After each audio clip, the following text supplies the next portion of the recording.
Nous allons donc poursuivre avec cette troisième intervention en plénière avec Joseph Godefroy, qui est sociologue et qui va nous présenter le résultat d'une recherche de sa thèse qu'il a faite et qui s'intitule Des influenceurs ou des influenceuses sous influence. Voilà. Donc je vais laisser Joseph Godefroy nous présenter son travail et ensuite vous aurez, comme précédemment, quelques questions qui vous permettront d'approfondir en termes de compréhension et éventuellement de discussion, de débat. On aura peu de temps pour ça. On aura plus de temps sur les ateliers et les temps de témoignage cet après-midi. Voilà. Mais je vous remercie, Joseph. Je vous laisse la parole. Merci beaucoup, merci pour cette présentation et puis pour cette invitation. Je suis très content de participer à cette journée-là avec vous aujourd'hui. Donc, dans mon cas, je vais essayer de revenir sur la posture sociologique qui a été la mienne au cours de ce travail. Donc, pour vous dire quelques mots sur l'enquête, c'est une enquête qui a débuté en 2016 à l'issue d'un travail de mémoire en master 2, que j'ai poursuivi ensuite l'année d'après à travers une thèse de doctorat que j'ai soutenue en mars 2023. Au niveau des matériaux d'enquête sur lesquels repose mon travail, on va pouvoir en évoquer quelques-uns ensuite. J'ai surtout fait des entretiens avec des influenceurs, avec des professionnels du marketing d'influence. J'ai aussi analysé les contenus qui sont diffusés par ces créateurs de contenu. J'ai aussi pu participer à des formations mises en place par le groupe Meta, donc Facebook, Instagram, à destination des créateurs et des chefs d'entreprise, donc pour saisir un petit peu la rhétorique qui était celle de la plateforme à ce niveau-là. Et j'ai aussi pu récolter tout un tas de matériaux que j'analyse et dont on parlera aussi tout à l'heure, qui sont des contrats de travail, des échanges de mails entre les agences et les créateurs, des briefings envoyés de la part des marques, mais aussi des messages plus personnels, échangés notamment par WhatsApp, qui témoignent en fait de la mise au travail de ces acteurs. Donc je passe très vite dessus, puisqu'en plus, il y a un défi de temps, et puis certainement que vous avez, faim aussi, donc je vais essayer de faire, vite et puis, bah, si, il y a des questions évidemment, on pourra en discuter. Puis si certains veulent approfondir, je laisserai aussi mes coordonnées si vous souhaitez échanger. Donc, alors que, la télévision fut, d'abord, le fer de lance des célébrités, les réseaux sociaux ont pu, mettre en visibilité des individus qui se présentent cette fois-ci de manière ordinaire ou authentique. Le recours à ces créateurs de contenu, à ces, influenceurs, donc avec toutes les guillemets, hein, on discutera un petit peu de la définition, mais vous en avez beaucoup parlé, apparemment, donc je vais pas trop revenir dessus. Mais ce terme, hein, il faut à mon avis l'appréhender encore avec, pas mal de guillemets, puisque même les acteurs qui sont, concernés par, ce statut-là, ne se définissent pas nécessairement, comme tels. Donc le recours aux influenceurs, aux influenceuses s'accompagne d'un discours aussi qui, dénonce le manque de transparence et d'encadrement vis-à-vis de ce type de procédé publicitaire. Donc on peut voir que loin d'être une catégorie, savante, stabilisée, les influenceurs s'inscrivent plutôt dans un contexte où leur étude est ponctuée, de contentieux et d'anecdotes sensationnelles qui viennent finalement, freiner la retranscription de l'économie à laquelle, ils participent. Donc pour essayer de détailler un petit peu tout ça, j'ai prévu, de revenir avec vous sur, plusieurs points. Donc si j'en profite pour partager mon diapo. Alors, je ne peux plus le mettre en grand. Si vous le voyez comme tel, c'est déjà bien. Voilà, parfait. Affichage, plein écran. Nickel. Hem, Tout d'abord, je vais donc revenir sur, plusieurs périodes. Ici, on peut voir que d'abord concentré sur sa structuration, donc c'est la période, 2010-2015, la plateforme Instagram accorde par la suite une place, plus importante au contenu publicitaire. Je vous ai noté ici à partir de mars 2015 où on voit qu'on a la mise en place de contenus publicitaires et d'usage «professionnel» entre guillemets. Donc durant cette seconde période, où la publicité se mêle peu à peu à la diffusion de contenus personnels en ligne, la possibilité, pour les entreprises d'identifier directement sur Instagram les produits qu'ils commercialisent, ici je vous ai mis en mars 2016, eh bien ça marque un tournant dans l'histoire de la plateforme. En effet, il s'agit plus seulement pour les annonceurs d'occuper un espace marginal sur Instagram, voilà, des bannières publicitaires. Mais cette fois-ci, les entreprises ont la possibilité de renvoyer directement, les usagers d'Instagram vers leur site marchand, tout en reprenant les codes adoptés par les publications plus personnelles, alors au cœur des contenus diffusés sur Instagram. Participant ainsi à la confusion en fait des enjeux publicitaires et personnels, cette période clé, 2015-2020, elle a fait d'Instagram une plateforme où la sociabilité et le divertissement s'accompagnent désormais de publicité et elle a pu voir aussi émerger des usagers dont le discours semble à la fois emprunter, les traits de l'authenticité et ceux de la publicité, les influenceurs. Les influenceurs d'Instagram incarnent, ainsi l'évolution d'une plateforme qui, malgré le déploiement progressif d'une offre à viser des entreprises, a tardé à se présenter comme telle. En définitive, s'il est aujourd'hui, possible d'identifier une période plus récente où le réseau social Instagram semble peu à peu assumer, la dimension marchande qui l'accompagne, il convient de souligner que le développement, du marché des influenceurs s'inscrit dans une période de non-régulation, offrant l'opportunité à des entreprises de diffuser une publicité relativement discrète et de mettre au travail, parfois de manière illégale, sans doute de manière profitable pour les marques, des individus dont les usages s'inscrivent au départ loin d'une finalité marchande ou professionnelle.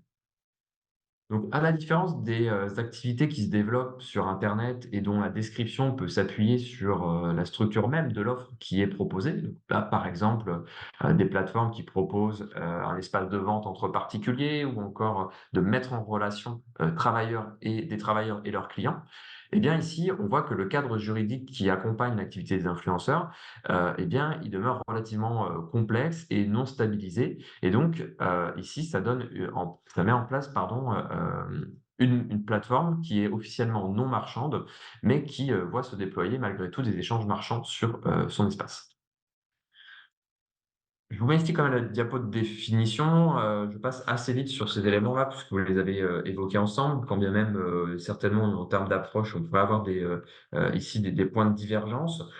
Juste peut-être pour préciser qu'ici les entretiens que j'ai réalisés avec, les influenceurs et les responsables marketing, croisés aux différents matériaux sur lesquels s'appuient mes travaux de thèse, donc je vous ai dit analyse de contrat, des conversations, des images, des formations et cetera, ainsi que la lecture de d'autres travaux, hein, puisque je suis pas le seul à travailler sur ça et en témoignent les collègues qui, qui sont intervenus avant moi, m'amène à définir les influenceurs comme des usagers d'internet qui bénéficient d'une forte visibilité et qui sont capables, plus ou moins consciemment, d'inscrire la promotion de leur propre image dans un rapport de force avec des marques qui cherchent à s'accaparer leur pouvoir de prescription. Donc en se présentant parfois, à leurs spectateurs à travers, différentes arènes médiatiques, les images sont, éprises entre des espaces jugés fictionnels comme la télévision et des scènes réputées, plus authentiques comme les réseaux sociaux numériques. En cela, les influenceurs vont se jouer ici d'une forme de déstabilisation des régimes d'expérience pour apparaître aux yeux de leur audience comme des êtres sincères et exemplaires dont les ressorts affectifs peuvent pousser parfois à s'en faire les disciples. Donc on pourra revenir sur ces éléments-là si vous le souhaitez, tout à l'heure lors des échanges. Sinon, je passe assez vite sur, cet enjeu de définition, pour me concentrer ici, cette fois-ci sur, ah oui, donc j'avais mis 2 slides de définition. Yes. Hop. Pour revenir plus précisément sur l'activité et insister sur, le fait que l'activité des influenceurs d'Instagram, elle repose sur leur propre consommation. Et en cela, c'est un point qui me semble assez intéressant puisque là où on a plutôt l'habitude de, travailler pour gagner de l'argent et ensuite consommer, ici on a, une forme de travail qui repose sur la consommation et donc avant même de pouvoir travailler, il faut pouvoir consommer. Donc ici, la mise en marché et le pouvoir de recommandation, qu'on évoquait ici, sur, ces créateurs de contenu, elle repose avant toute chose sur leur capacité à s'engager dans une intensification de leur consommation et une diversification de leur consommation. C'est ce qu'on va essayer de voir ensemble ici. Donc, en présentant les influenceurs comme un relais privilégié avec le consommateur, donc là je cite un extrait d'entretien avec les responsables marketing d'une marque, les professionnels du marketing eh bien, taisent ici le fait que tout d'abord et avant toute chose, l'influenceur doit pouvoir mettre en scène sa propre consommation. En consacrant une part ici de leur budget publicitaire au marketing d'influence, les entreprises misent donc sur la proximité présumée entre la consommation de l'influenceur et celle du potentiel influencé. Plus qu'un simple pari, elles vont, faciliter la relation entre ces 2 parties-là, en envoyant leurs produits aux influenceurs afin qu'ils les utilisent et qu'ils puissent ensuite en parler sur leurs réseaux sociaux numériques. En mettant en avant dans leur discours qu'ils présentent et non qu'ils font la promotion, d'un produit parce qu'ils l'ont testé et apprécié, les influenceurs se présentent avant tout comme des consommateurs et mettent à distance le rôle de vendeur que les marques leur font endosser. Il s'agit alors pour eux d'ancrer, les produits qu'ils présentent dans leurs habitudes de consommation.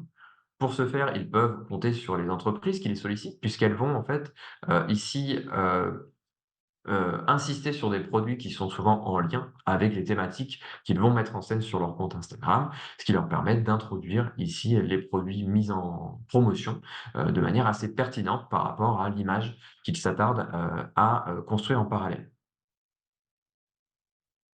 On peut aussi expliquer que si les rétributions financières, elles sont, perçues par les influenceurs, de manière inégalement répartie, eh bien les individus rencontrés, déclarent néanmoins toutes et tous recevoir des produits gratuits, ici pour faire la promotion, des, marques qui les sollicitent. Donc dans la plupart des cas, les entreprises transmettent aux influenceurs un code promotion qui, leur permet à la fois de comptabiliser les ventes qui sont réalisées, par leur biais, grâce à leur compte Instagram, mais aussi un code qui leur permet d'acquérir ici eux-mêmes, les créateurs de contenu, les produits qu'ils désirent. Donc ici, on voit que les entreprises facilitent la consommation de l'influenceur et ne vont pas nécessairement l'encourager à consommer un produit en particulier. Il y a des fois, on reviendra dessus, où il y a une commande plus explicite qui rentre dans le cadre d'une, démarche publicitaire, bien cadrée. Ici, sinon, dans la plupart des cas, ce que j'ai pu observer, c'était qu'on avait, ici une incitation à faciliter la consommation de l'influenceur et à le pousser à acheter les produits, qu'il souhaite, de sorte à pouvoir les présenter de manière, pertinente par rapport, au contenu qu'il partage. Donc ici, la rentabilité du modèle économique adopté par l'entreprise, elle repose sur ce principe, c'est que pour travailler, l'influenceur doit consommer. Afin de pouvoir présenter les produits sur son compte Instagram, il doit d'abord les acquérir. Pour ce faire, l'entreprise, elle va faciliter ses achats en lui proposant donc un partenariat. Donc là aussi, c'est un terme qu'on retrouve beaucoup. Il faut utiliser avec beaucoup de guillemets, puisque derrière ce terme-là, on a des aspects contractuels bien différents. On pourra aussi revenir un peu dessus ensuite. Au cours de ce partenariat-là, il est également possible que, l'influenceur puisse toucher un pourcentage sur les ventes qu'il réalise. Donc cependant, pour ce faire, pardon, il doit disposer d'un statut de travailleur indépendant, afin de pouvoir facturer sa prestation et ainsi, se voir créditer cette somme et ensuite pouvoir la soumettre aux impôts.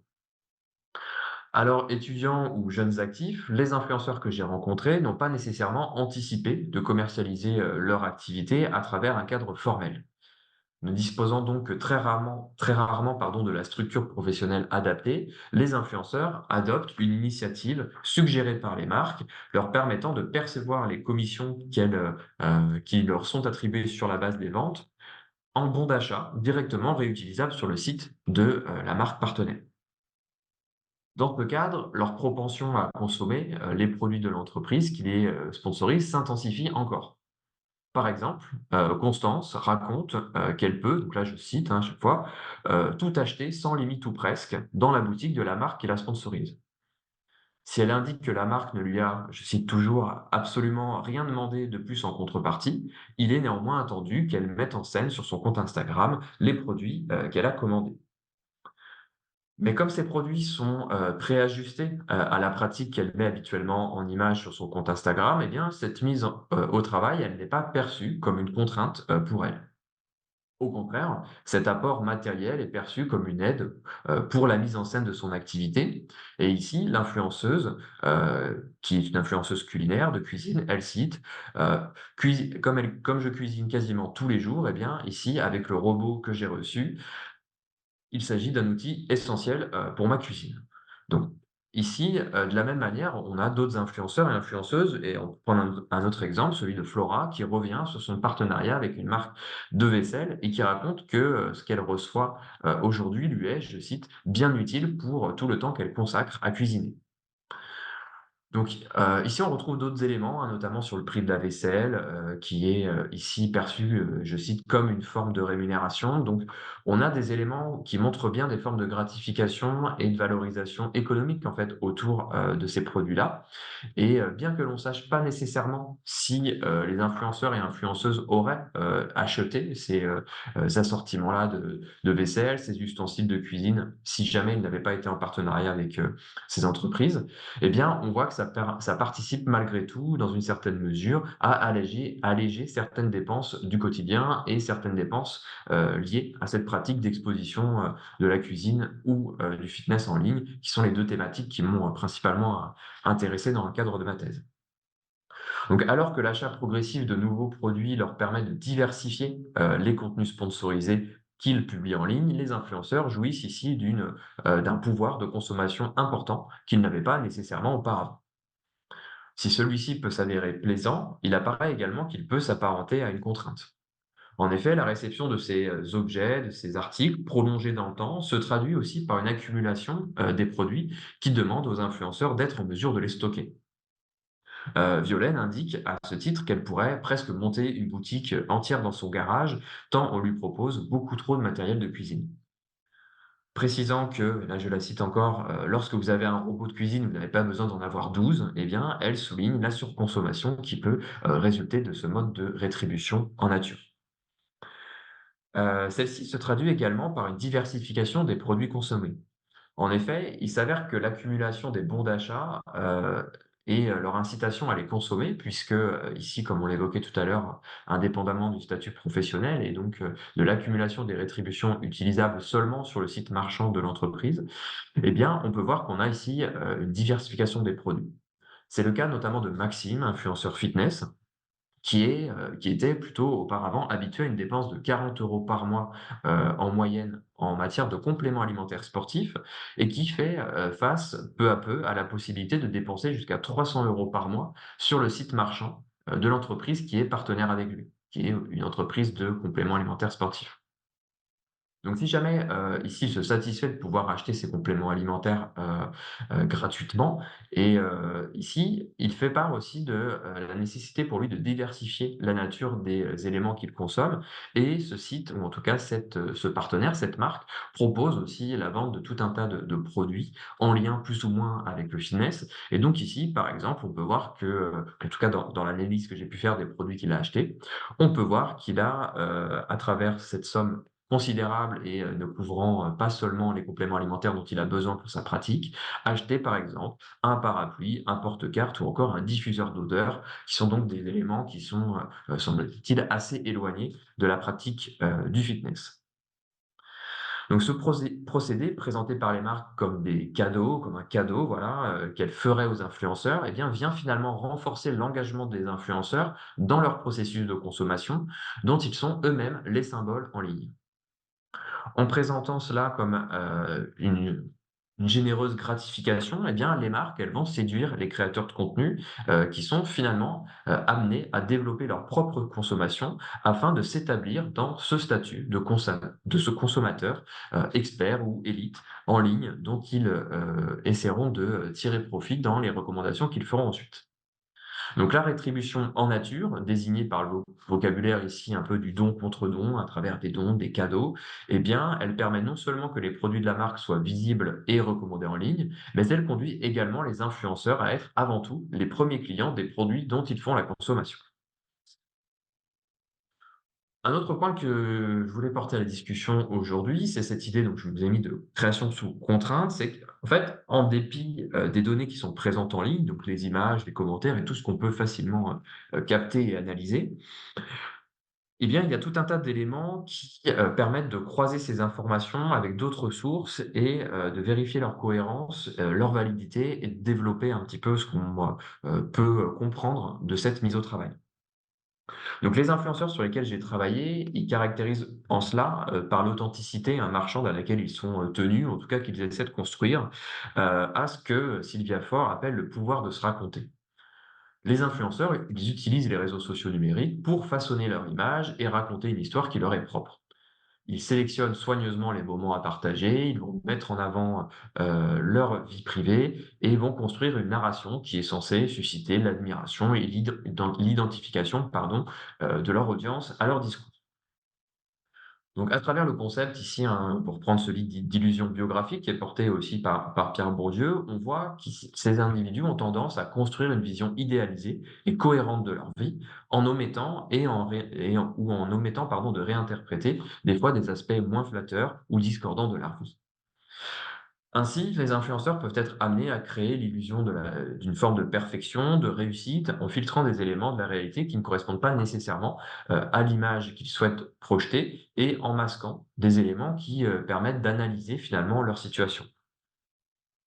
À ce titre, le recours aux entretiens semi-directifs permet d'étoffer l'analyse en confrontant leur discours au contenu et aux informations qui sont récoltées par ailleurs. Si là aussi il est possible, d'observer des formes d'illusions biographiques, dans le discours, tenu, lors des entretiens, eh bien, ça a permis néanmoins de confronter ici, ces enquêtés, donc les influenceurs, à des éléments invisibles, que j'ai pu récolter par ailleurs et d'alimenter donc des questions qui ont été les miennes. Par exemple, de quelle nature sont les relations qu'entretiennent ces influenceurs avec les marques? Comment se contractualisent les sollicitations qu'ils reçoivent? Comment les contenus sont-ils produits? Que cherchent-ils à mettre en scène précisément, etc.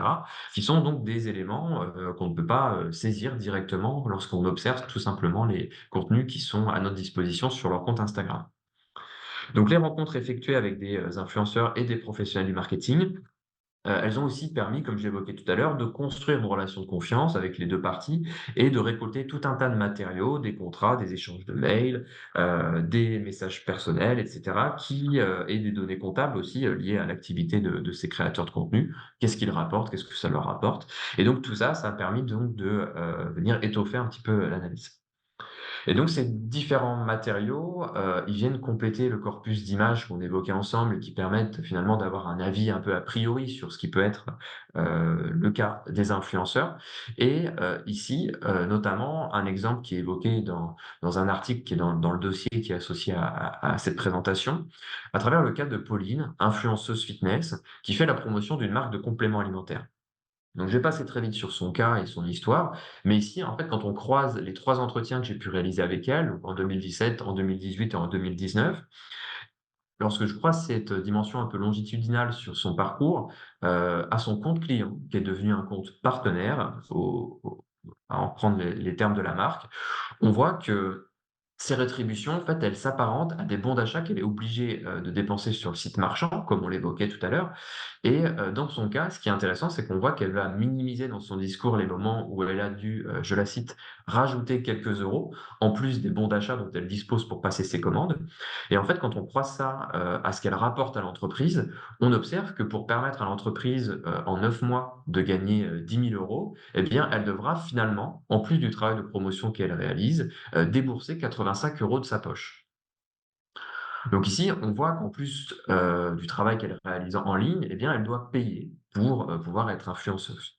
Donc là, ici, on voit que l'intérêt accordé, aux différents éléments que j'évoquais, donc aux traces qui viennent attester de la mise au travail de ces individus, ça permet d'observer que cette mise au travail, eh bien, elle peut prendre plusieurs formes et qu'elle peut s'inscrire aussi d'une manière assez éloignée par rapport à la vision très, idéalisée et très lucrative qu'on peut, avoir en tête souvent, lorsqu'on regarde les médias. Donc plusieurs formes ici de mise au travail, j'aimerais en évoquer, quelques-unes rapidement avec vous.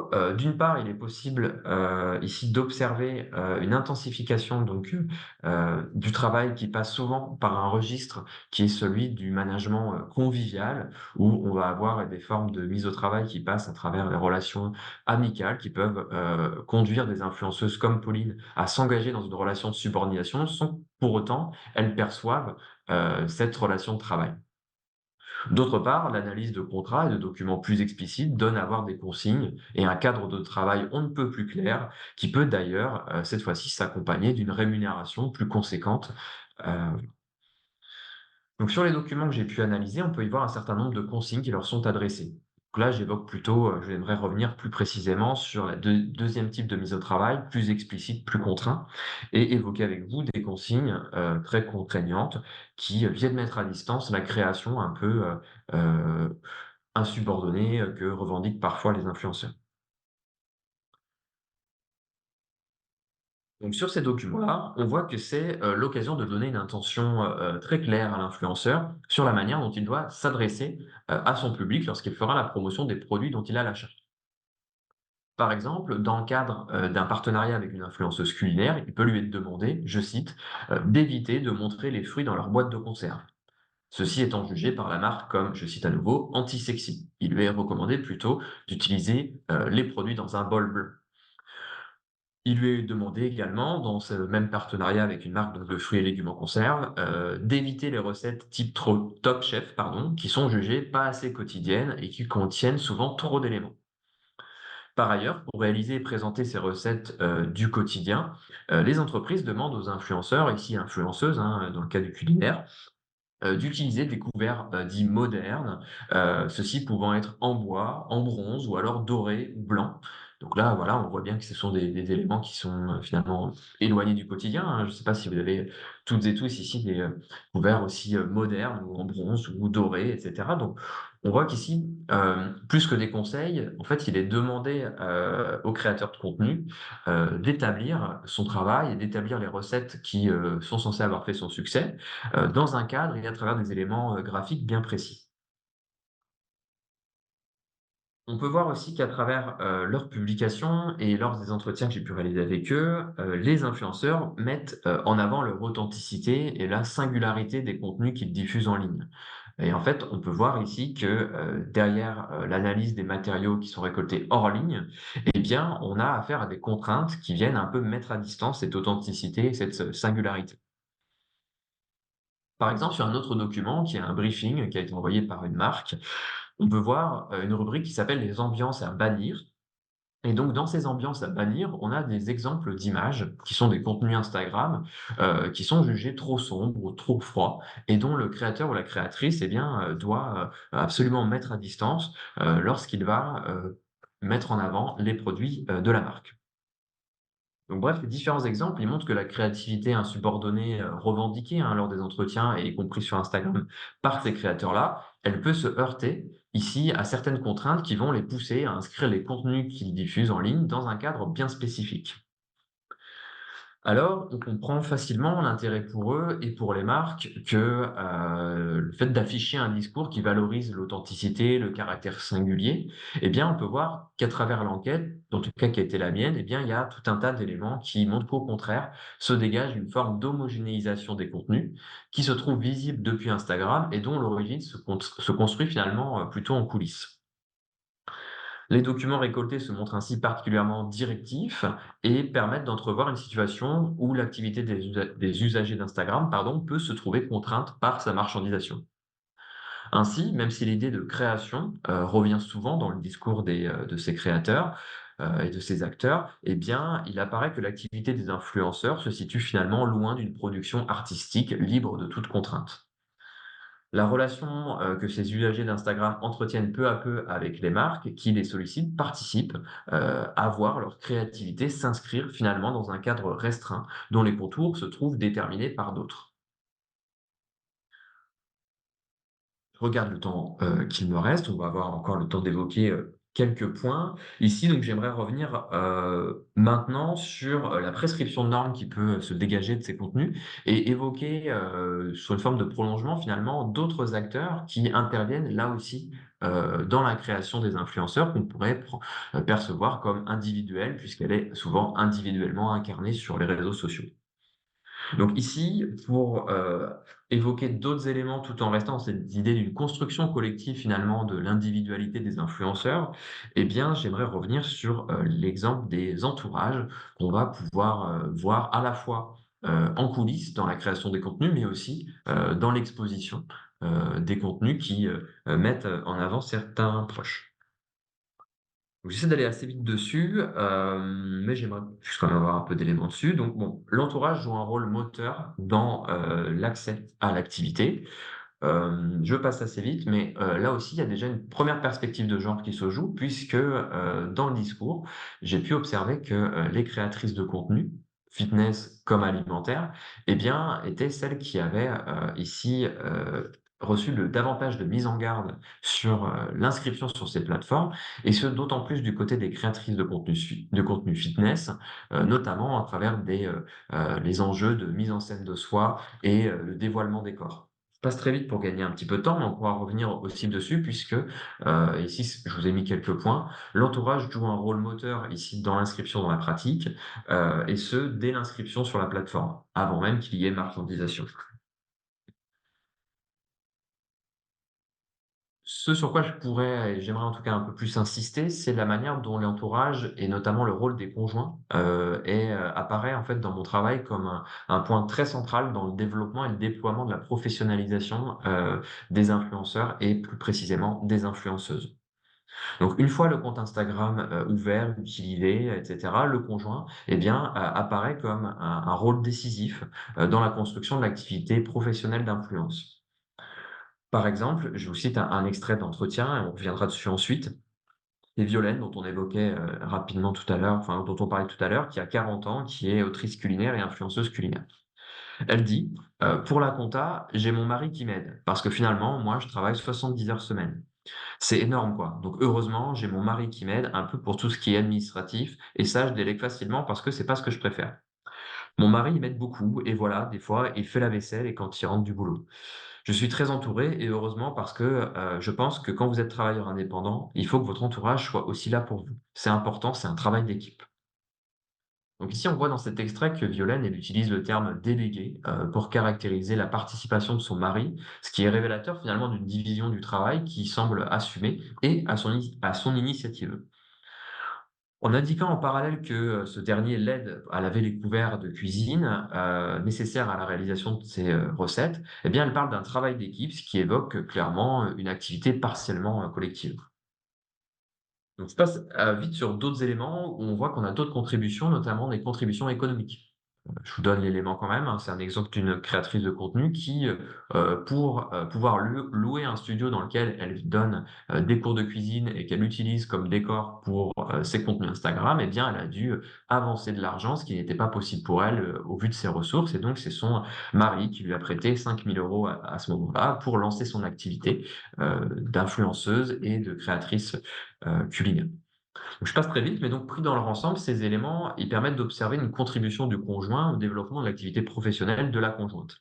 Et donc s'il fait ici que le conjoint, eh bien, il donne de son temps ou de son capital économique pour servir l'activité, de sa conjointe, si ça pourrait donner lieu, je trouve, en apparence, à une inversion sexuée, des rôles de rapport, du modèle traditionnel tel qu'on le connaît, eh bien finalement, je trouve que l'aide, apportée par le conjoint s'inscrit en réalité dans une division, pardon, sexuée du travail qui est assez classique, où l'homme gagne davantage et sa carrière professionnelle est privilégiée par rapport à celle de la compagne, qui, ici je ne l'ai pas précisé, mais souvent, est amenée à travailler à domicile, est amenée à mettre entre parenthèses, sa carrière professionnelle pour s'occuper de ses enfants et développer une activité, comme celle d'Instagram, comme une compensation. Donc on pourra en reparler si vous le souhaitez. Donc ici, le compagnon, il travaille à l'extérieur et il va développer une activité, à l'extérieur de son foyer, là où, la conjointe va plutôt avoir une activité proche de son espace domestique,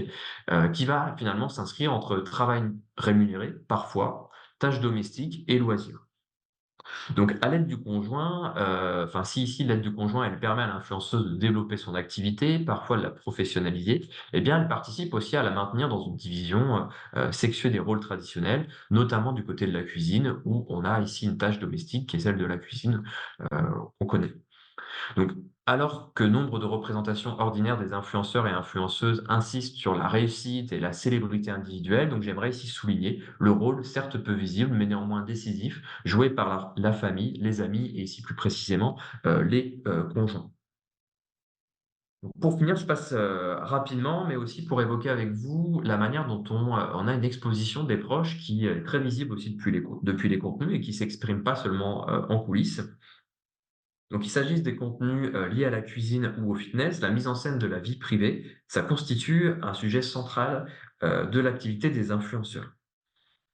Donc tout au long de cette carrière en ligne, on a, ici une mise en avant, de l'intimité qui se pense ou qui en tout cas se témoigne dans les entretiens que j'ai pu réaliser comme un thème porteur, dans la carrière des, influenceurs. Je passe vite sur des points, mais, on retiendra aussi qu'en fonction des âges, on n'a pas une mise en scène de l'intimité qui est de la même manière. Violaine, qu'on évoquait tout à l'heure, mère de famille qui a construit son image autour de ce point de vue-là, va mettre en avant, son mari, sa famille et voilà, les sorties en famille comme, périphériques à son activité de cuisinière. Heu, Là où, au contraire, je prends notre exemple, Alicia qui a 21 ans, qui est encore étudiante, et qui est influenceuse fitness, eh bien, va mettre en avant des formes de sociabilité auprès de ses amis, et cetera. Donc on va avoir des figures aussi qui sont liées à ces au niveau de l'âge, sur lequel je reviens très peu, mais qui, est évidemment déterminant dans ce qui nous est donné à voir. Un point sur lequel je passe rapidement, qu'on pourra évoquer ensemble si vous le souhaitez, c'est la mise en scène de la maternité, et le fait d'être enceinte, qui intervient aussi, notamment sur cette période-là, qui fait qu'on a des créateurs et créatrices de contenu qui sont à un âge où ces, thématiques, problématiques, interviennent, donc vont communiquer sur ce point. Je passe vite pour finir et me concentrer sur la mise en scène des enfants, sur Instagram, donc une fois que la maternité est plus qu'établie et donc ici, l'exposition des enfants, elle va me permettre d'évoquer avec vous, finalement, l'exposition de certains stéréotypes de genre. Donc, par exemple, on va prendre 4 images, donc je peux pas les mettre en avant ici avec vous, hein, pour des questions de droit d'auteur et de droit d'image et d'autant plus avec une captation, diffusée en ligne et cetera. Néanmoins, je vais essayer de vous les décrire et de sorte à ce que ce soit, à peu près parlant. Donc on va prendre 4 images. Sur la première, on a, une image où c'est la fille de Céline, qui est une influenceuse culinaire, qu'on va voir déguster à la cuillère de la pâte à tartiner au chocolat.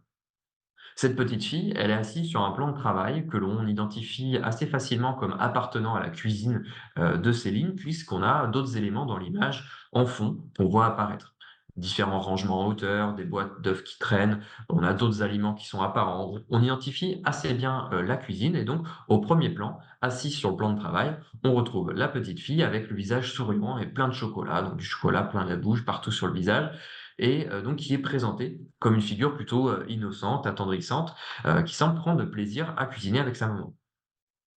Sur une autre image, on retrouve une mise en scène, là aussi, qui se veut en lien avec l'univers culinaire, qui va cette fois-ci faire apparaître l'assiette, au premier plan et on va voir au second plan, derrière, un petit garçon qui surplombe le plat et qui, semble plutôt finaliser l'élaboration de la recette. C'est un gâteau et on le voit, au-dessus du gâteau, assis en train de, lâcher du sucre glace sur le gâteau. Donc sur, ici cette, 2e image, dans la légende, il est indiqué que, la maman ferait donc tout pour ravir ses papilles et donc cette maman, c'est Félicie qui est elle aussi créatrice de contenu culinaire et elle va associer son rôle de mère, aux recettes qu'elle, réalise sans toutefois ici, mettre, son fils en scène directement dans l'élaboration de cette recette. Intervenant donc cette fois-ci plutôt à la fin de la production culinaire, le garçon, il est présenté à la différence de la petite fille dont on parlait juste avant, comme très propre sur lui. Il est assis à table et lui pas assis sur le plan de travail, hein, il est assis, de manière, «convenable» entre guillemets, et il va donc, saupoudrer pardon, ce gâteau au chocolat qui est sur le point d'être servi. Faisons donc apparaître ici à l'image moins d'éléments, que la cuisine, précédente. Félicie, elle va insister, sur un décor ou plus épuré, ordonné, qui va mettre, en avant, son fils comme un élément central et rigoureux de cette cuisine. Toutes les 2 installées pardon, dans l'univers domestique, j'aimerais évoquer avec vous 2 images pour parler un peu aussi de l'autre thématique qui m'a intéressé dans ce travail, qui sont les contenus fitness, pour vous montrer d'autres choses. Donc là, à l'écart de l'univers, domestique de la maison, on retrouve, même si on n'est pas très loin, une première situation où on a Antoine qui est influenceur fitness, qui est, dans un jardin avec sa fille. Donc il est dans un jardin avec sa fille. L'arrière-plan de cette image, elle laisse entrevoir un toboggan, une balançoire, un abri et cetera. Donc on voit une forme, hein, ici, hein, d'ancrage, domestique ou en tout cas, on voit l'univers familial se dessiner. Cette fois-ci, il apparaît en fait que les influenceurs fitness, ils vont mettre en cœur les images de leurs enfants, à travers, la thématique centrale qui est, la leur, qui est donc, l'exposition, de leur corps et de leur thématique et de leur pratique du fitness. Ici, sur cette première image, on voit qu'Antoine, eh bien, il va porter, sa fille, en étant torse nu. Et quand on regarde, l'image, on voit qu'elle, elle est plutôt, complètement, vêtue et emmitouflée plutôt dans une tenue, chaude. Donc, et ici, que lorsqu'Antoine, il porte, sa fille, donc en étant torse nu, il la porte d'un bras et ça fait apparaître sa musculature, donc plus précisément son épaule, son bras, celui qui la porte, mais aussi ses pectoraux, ses abdominaux. Et donc ici, il va indiquer, dans la légende, je cite: «Qu'elle sera bientôt aussi forte que papa». Donc on voit ici directement que la manière dont il se met en scène lui-même, eh bien, est directement liée aux attentes qui pèsent sur sa fille. Et donc sa fille, elle est ici étroitement liée à la thématique abordée de manière principale par Antoine sur son compte Instagram. De la même manière, avant de faire une analyse un peu croisée de ces 4 images, une dernière image, c'est celle de Paul-Henri, qui est lui aussi, influenceur fitness et qui va s'éloigner de l'espace domestique pour mettre en scène, ces 2 garçons, cette fois-ci à la plage, au bord de mer. Tous les 3 en tenue de plage, Paul-Henri il apparaît donc lui aussi torse nu comme à son habitude, mais il va faire aussi apparaître ces 2 garçons, de la même manière, torse nu et mis en scène à côté de lui, debout, avec les bras relevés et pliés, de sorte à contracter leurs biceps. Là, on imagine, il est au milieu, il y a 2 petits garçons qui, ici, contractent leurs bras et donc cette, image-là, elle est accompagnée d'une légende qui dit, je le cite: «Les hommes forts de la famille». Donc cette publication, elle montre non seulement que la mise en scène, des enfants, elle ne saurait complètement s'éloigner des thématiques qui sont, mises en avant par les influenceurs sur Instagram, mais elle souligne aussi également le fait qu'elle participe à renforcer un certain nombre de stéréotypes de genre qui sont véhiculés par ces acteurs.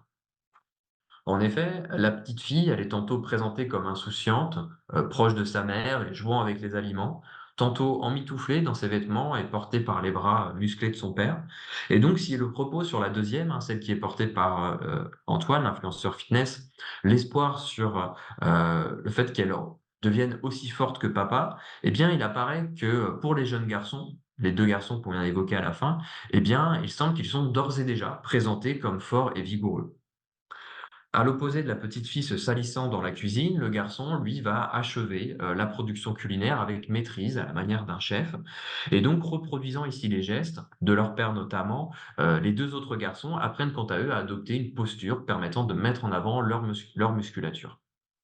Donc par l'intermédiaire des influenceurs et des, influenceuses Instagram, les stéréotypes ici s'expriment et se diffusent à travers un large public, hem et donc on observe ici une différenciation des sexes dans les images comme dans les textes qui, les accompagnent. Donc la parentalité, thème principal ou en tout cas thème important ici, diffusé par cette catégorie d'acteurs, participe à construire l'authenticité marchande des influenceurs, à travers ici une vision où, les filles et les garçons, les femmes et les hommes sont, perçus dans des rôles, stéréotypés et limités. J'avais, quelques mots de conclusion, mais peut-être qu'on peut s'arrêter là si vous souhaitez, on On garde un peut, peu de temps pour la discussion. on peut conclure. Donc pour conclure, parfait, donc les influenceurs des, réseaux sociaux, numériques construisent à travers l'exposition de leur intimité sur internet, une proximité avec un vaste public difficilement saisissable, ce qui est sans doute à l'origine de l'extrême ambivalence de la relation qu'ils entretiennent avec, cette audience qui est tantôt qualifiée, de fans, tantôt de voyeurs. En diffusant des informations sans lien direct avec la musculation ou la cuisine, activité habituellement abordée par les acteurs que j'ai étudiés, les influenceurs répondent à une attente de leur public et alimentent les dynamiques relationnelles et symboliques dans laquelle les placent leur activité d'influence. Pour éviter que cette activité marchande prête à la dénonciation morale, ils s'attachent à justifier leur démarche en présentant la marchandisation de leur contenu comme un processus qui ne modifie pas nécessairement la sincérité avec laquelle ils s'adressent à leur audience. La barrière entre ces deux sphères, celle de l'intime, des amis, de la famille, dont on a pu voir qui est au cœur des contenus aussi qui sont diffusés, et celle de l'économie, du marchand, des contrats et tout ce qu'on a pu évoquer aussi ensemble, eh bien, se présente comme une frontière finalement assez poreuse. Le processus de marchandisation qui s'exerce sur Instagram donne ainsi lieu à un espace où l'authenticité se construit dans l'espoir d'aboutir à un mélange réussi entre les transactions économiques et la mise en scène de son intimité et de son authenticité. Donc voilà, je vous remercie pour votre écoute et je me réjouis de pouvoir discuter un peu de tout ça avec vous. Merci.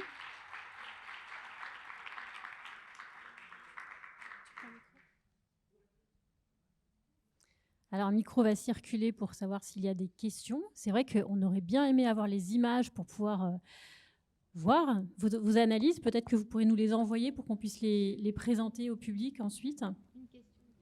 Oui, après c'est vrai que voilà, sur ces images, moi-même sur la thèse et le document en lui-même, enfin, il n'est même pas possible pour des questions, la comité éthique de la commission éthique de pouvoir les diffuser, hein, pour des raisons, très simples. C'est que, c'est aussi à mon avis un thème intéressant vous pouvez sur lequel vous pouvez échanger, c'est que pour l'instant, en termes de recherche, on est face à un obstacle assez fort là-dessus, à la fois pour la propriété des images, dont Instagram aussi possède des parts de cette propriété-là, et ensuite pose la question des droits d'auteur sur ces créateurs de contenu, dont on pourrait recueillir le consentement, mais qui font aussi souvent appel à des photographes ou mettent en scène d'autres personnes dont il faudrait aussi, là aussi, recueillir le consentement. Et donc, dans mon cas, ça a été possible par leur accord pour un usage en lien avec ce travail et donc le soumettre à mon jury de thèse. Néanmoins, dans la version qui est accessible à l'Université de Nantes, elle est sans photo, hélas. Et dans mes présentations, j'essaie de diffuser des photos sur les moments où je sais qu'il n'y a pas d'usage ou de captation, ou en prévenant le public de ne pas prendre de photos de ces photos. Sinon, en effet, je n'ai pas la possibilité légale de le faire. Donc c'est dommage, j'en suis le premier triste, mais en effet, c'est un obstacle éthique avec notre système de recherche en France. Alors, on a une Bonjour. première question. Bonjour, j'aurais aimé savoir si vous aviez travaillé sur le lien entre compétences et influence. On a tout un panel parmi les influenceurs de gens qui vont de très très compétents. On peut prendre l'exemple par exemple d'un rappeur célèbre qui fait des albums, qui a un revenu qui est basé sur tout à fait autre chose que l'influence, les marques qu'il peut mettre en avant et tout ça, parce qu'il a une pratique et qu'il est compétent et reconnu dans cette pratique, jusqu'à l'influenceur qui provient de la télé-réalité, qui n'a pas de compétences particulières autres que mettre en avant sa propre image. Et du coup, c'est notamment chez ces gens-là qu'on va trouver des influenceurs éminemment sous influence parce qu'ils vont passer par des intermédiaires qui vont faire le lien avec les marques et tout ça et qui vont finalement faire ou défaire des carrières d'influenceurs. Donc, est-ce que vous avez vous aussi observé un lien entre compétence de l'influenceur et indépendance de celui-ci ou voilà. Oui, merci pour votre question. Un point qui est assez central dans ma thèse, c'est l'étude en sociologue des propriétés sociales de mes enquêtés, donc des influenceurs. Et une tendance qui ressort, c'est qu'on a des créateurs de contenu, donc dans les deux thématiques que j'ai étudiées, qui sont formés ou qui ont suivi des formations qui permettent d'entrevoir des dispositions à réussir sur les plateformes. Donc là, par exemple, c'est parmi les niveaux de formation ou les thématiques plutôt de formation que je retrouve, c'est des formations en lien avec le commerce, le marketing, la création d'entreprises, et cetera. Et donc, on a ici des éléments dans leur champ de compétences qui permettent de comprendre pourquoi ceux-là, en tout cas, réussissent à dealer avec les marques et à avoir un rapport plus professionnel avec leur activité. Donc, c'est pas exactement votre question, mais c'est un point, à mon avis, assez important à préciser, c'est que, en fonction de l'origine sociale et de la trajectoire sociale de l'individu, avant d'arriver sur la plateforme, puisque aujourd'hui, même si on a de l'influence chez les enfants, on a malgré tout des trajectoires qui sont construites en amont. Eh bien, les individus ne sont pas toutes et tous égaux dans ces trajectoires. Et donc un autre point pour répondre rapidement, à votre question, c'est, là aussi dans, les 2 thématiques qui m'ont intéressé, fitness et alimentation, j'ai pu observer que des créateurs, développaient une activité professionnelle en parallèle, qui, là aussi, construisaient leur légitimité autour des thématiques qu'ils diffusaient, mais qui aussi répondaient à, pour eux, la crainte de voir, leur activité d'influence, à s'arrêter ou contrainte, comme vous le suggériez aussi, par des intermédiaires qui peuvent, faire et défaire ces carrières. Par exemple, du côté du fitness, c'est, les créateurs de contenu qui auront une audience suffisamment importante, et une légitimité, assez importante pour, se dire coach sportif. Donc là, par exemple, ça pose tout un tas de questions avec, des vrais professionnels ou des gens qui ont fait des formations professionnelles dans ce cadre-là, mais qui vont, miser sur leur audience pour, avoir un flot de clients et lancer leur activité et pouvoir, développer une activité qui pourrait s'exercer, y compris en parallèle, de leur image en ligne. Du côté de la cuisine, hein, la vente d'ouvrages ou, les personnes qui passent des formations en lien avec la diététique et cetera. Ce sont des trajectoires qu'on retrouve et donc là aussi, on a, en tout cas pour répondre à votre question de la manière dont j'utilisais cette question de compétences, pour moi, elle a un effet dans la relation professionnelle qui, s'exerce avec les marques et dans le devenir professionnel de ces créateurs qui peuvent s'exprimer en dehors de la plateforme. Merci. Peut-être qu'on peut prendre encore une question avant d'aller déjeuner. Oui? Merci. Moi, je voulais revenir sur la question de la rémunération de ces influenceurs qui ne sont pas forcément les plus fortunés, d'après ce que je comprends. Donc, à la place de facturer, finalement, les marques leur proposent du sponsoring en nature. Et si je comprends bien, du coup, les marques, elles n'ont pas besoin de défiscaliser ce sponsoring en nature. Enfin, voilà, je n'étais pas certaine d'avoir bien compris ce point fiscal. Merci. Merci pour votre question. Alors pareil, je ne sais pas si je vais pouvoir très bien y répondre. Pour la rémunération, donc, en effet, ce qui semble, là aussi, je peux préciser, c'est que j'ai aussi, travaillé sur des influenceurs qui gagnent beaucoup d'argent, qui en tout cas gagnent des sommes, substantielles qui leur permettent de vivre et cetera. Néanmoins, c'est loin d'être une majorité. Comme vous l'avez certainement déjà peut-être évoqué, en fait, on a, quelques têtes d'affiche qui, souvent aussi attirent un peu, les enjeux sensationnels et médiatiques. Mais, dans la masse, on a des usages qui sont ceux que j'ai essayé de présenter, qui sont, plus communs et qui sont souvent à distance de formes de rémunération et qui tiennent plus sur la rétribution, donc symbolique d'une part, mais aussi matérielle. Et donc sur cette, rétribution sur ces rétributions matérielles, ce que je voulais dire, c'était, ici, l'enjeu de défiscalisation ou de fiscalité d'une manière générale, pour moi, il reposait sur les enjeux de rémunération. Ici, la marque, lorsqu'elle envoie des produits gratuits, heu, sans certitude de ce point de vue-là, mais en tout cas, c'est pas ce que je voulais dire. Il y a, évidemment, à mon avis, de son point de vue, un enjeu de défiscalisation. En tout cas, ça rentre dans leur bilan comptable. C'est pas de la matière première qui sort indépendamment de leur comptabilité et des obligations qui vont avec.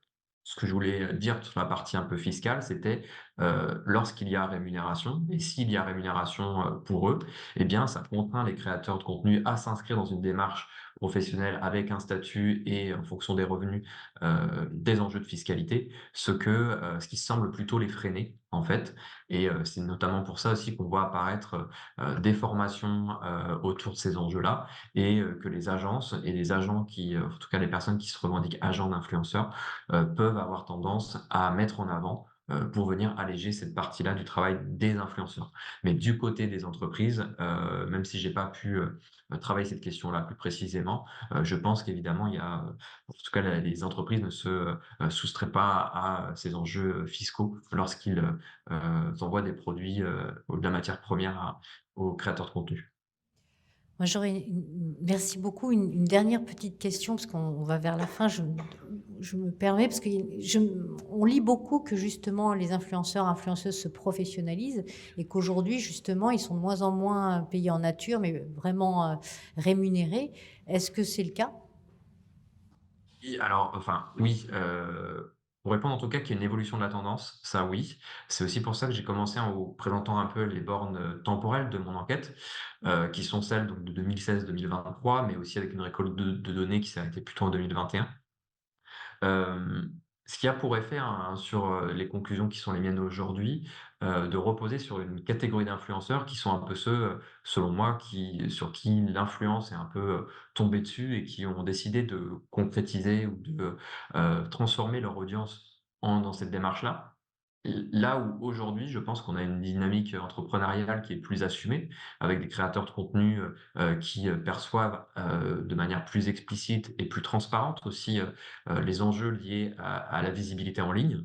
Et donc aujourd'hui, je pense qu'on a une évolution de ce point de vue-là, avec des figures, je disais plus entrepreneuriales, mais des personnes qui vont s'inscrire sur les réseaux sociaux numériques avec l'ambition de devenir influenceur, l'ambition de gagner de l'argent, etc. Et donc, pour moi, on a cette évolution-là, là où dans le cas de mon enquête qui commence déjà à dater, mais voilà, c'est hélas, le temps de la recherche, on a c'est aussi lié à la temporalité de la plateforme et la temporalité des générations qui s'inscrivent sur cette plateforme. Et je pense qu'aujourd'hui, les plus jeunes générations savent bien qu'on peut se faire de l'argent sur les réseaux sociaux numériques, que la visibilité, elle peut être monnayée auprès des marques, et donc on a des approches différentes aujourd'hui.